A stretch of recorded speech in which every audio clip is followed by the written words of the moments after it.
बिस्मिल्लाहिर्रहमानिर्रहीम। तो जिन उलमा ने अक़ाइद पर किताबें लिखी है वो कहते हैं कि हज़रत इब्राहीम अलैहिस्सलाम के बाद हज़रत मूसा अलैहिस्सलाम का दर्जा है, वो बड़े रुतबे वाले और शान वाले पैगम्बर थे। तो हज़रत इब्राहीम अलैहिस्सलाम का दर्जा हुज़ूर नबी करीम सल्लल्लाहु अलैहि वसल्लम के बाद ही है, और हुज़ूर फिर इब्राहीम अलैहिस्सलाम के बाद हज़रत मूसा अलैहिस्सलाम का दर्जा है। बहरहाल तो अल्लाह ताला फरमाते हैं व इन्नहु फ़िल आखिरति लमिनस सालिहीन, कि बेशक वो आखिरत में अलबत्ता नेककारों में से होगा। पैगंबर से बढ़कर सालिह कौन हो सकता है? पैगंबर से बढ़कर नेककार कौन हो सकता है? फिर वो पैगंबर जो पैदाइश से लेकर वफ़ात तक इम्तिहानों में रहा, आजमाइशों में रहा, तकलीफ़ों में रहा, जिसकी तफसीर कुरान करीम में मौजूद है। और ये भी याद रखना कि पैगंबरों का दर्जा और मकाम फरिश्तों से भी बुलंद है।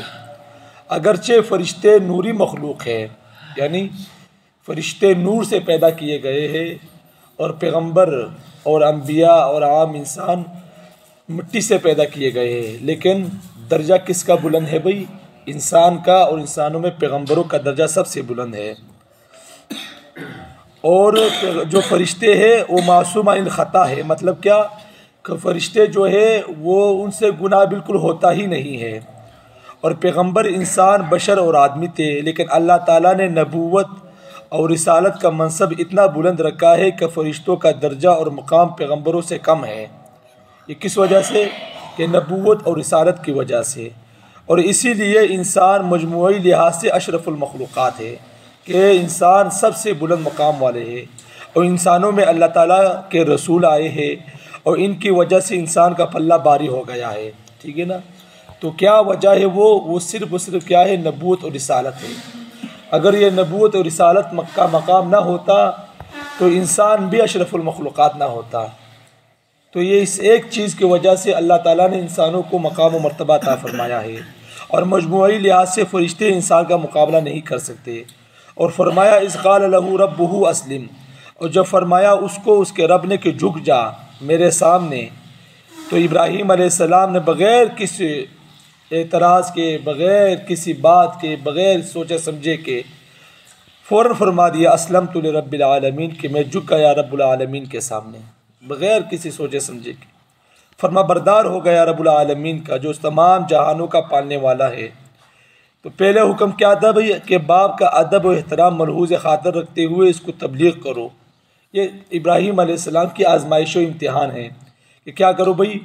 अपने बाप को तबलीग़ करो और तौहीद की दावत दो उसको। इसलिए इब्राहीम अलैहिस्सलाम ने जब भी बाप से बात की तो क्या फरमाया? या अबती, या अबती, या अबती, ये अब्बा जान, ये अब्बा जान।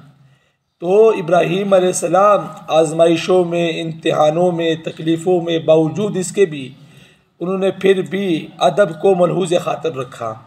तो क्या फरमाया? या अबती, ए मेरे अब्बा जान, यानी कहकर अच्छे बड़े और प्यारे अंदाज में तबलीग़ की, बहुत अच्छे अंदाज में तबलीग़ की। ये कोई मामूली बात नहीं थी कि बाप बुत बनाने वाला और बेटा बुत गिराने वाला। ठीक है ना? इब्राहीम अलैहिस्सलाम के वालिद जो थे वो बुत बनाने वाले थे, और बाप बुतगर और बेटा बुत शिकन। फिर आखिर दम में समझाने में कोई कमी नहीं की, अदब व एहतराम में मलहूज़ रखा, यानी आखिरी दम तक। ये नहीं कि एक दो मरतबा कहा, तीन मरतबा कहा, चार मरतबा कहा, एक दिन, दो दिन, एक महीने, एक साल, 2 साल, बल्कि मुसलसल समझाते रहे बाप को, और अच्छे अंदाज में। अगर एक इंसान को एक मनसब मिल जाए और फिर भी वो उसमें कमी कोताही करे तो ये बहुत बुरी बात है।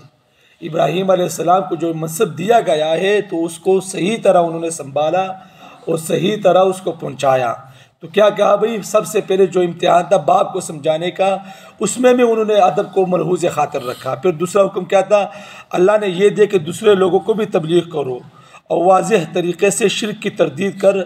हज़रत इब्राहीम अलैहिस्सलाम ने सारी कौम के अलावा, यानी सारी कौम के अलावा क्या, जालिम और जाबिर बादशाह नमरूद बिन किनान जो बुत परस्तों का पीरू मुर्शद था, यानी तमाम जहानों में सबसे जो बुत शिकन था वो कौन था भाई? नमरूद बिन किनान। उसको भी तबलीग़ की और उसके सामने कलमा हक़ बुलंद किया। यह कोई मामूली बात नहीं थी कि इब्राहीम अलैहिस्सलाम ने सारी कौम की मुखालिफत मोल ली, बादशाह की मुखालिफत, बाप की मुखालिफत, नबूवत मिलने के बाद 80 साल तबलीग करते रहे, हिम्मत नहीं मारी, 80 साल तक उन्होंने तबलीग करते रहे। और हम यहाँ पर एक दिन 2 दिन अगर तबलीग करें उसको भी जताते हैं, भाई देखो मैंने इतनी मेहनत की है और तुम मेरे साथ शामिल ही नहीं होते। यानी हम जब आपस में तबलीग करते रहते हैं, या अगर कोई साथी लेट हो जाए या किसी वजह से वो आ ना सके, तो हम उसको जताते हैं कि भाई कल मैंने ये काम किया था, तुम कहाँ पर थे उस वक़्त। तो जताने का काम नहीं है, ये हमारा फ़र्ज़ मनसबियों में से है। अगर ये हम न करेंगे तो क्या करेंगे, हम बेजे इसी काम के लिए कि भाई लोगों को अच्छी राह की दावत दे। तो उन्होंने हिम्मत नहीं हारी 80 साल तक। आप अलैहिस्सलातु वस्सलाम को पत्थर मारे गए, गालियाँ दी गई, क़ैद किया गया, आग में डाला गया, बहुत कुछ किया, मगर क्या फरमाया, अस्लमतु लिरब्बिल आलमीन। जब अल्लाह ने फरमाया कि मेरे सामने झुक जा, तो उन्होंने फ़ौरन ही कह दिया। ये नहीं कहा कि मैंने इतनी कुर्बानियाँ दी, मेरे बाप को छोड़ दिया, और नमरूद के सामने मैंने ये बात कही, मुझे आग में डाला गया, कैद किया गया, मुझे मुल्क से निकाला गया। फ़ौरन फरमाया अस्लमतु लिरब्बिल आलमीन, कि मैं झुक गया, मैं अल्लाह ताला के सामने झुक गया।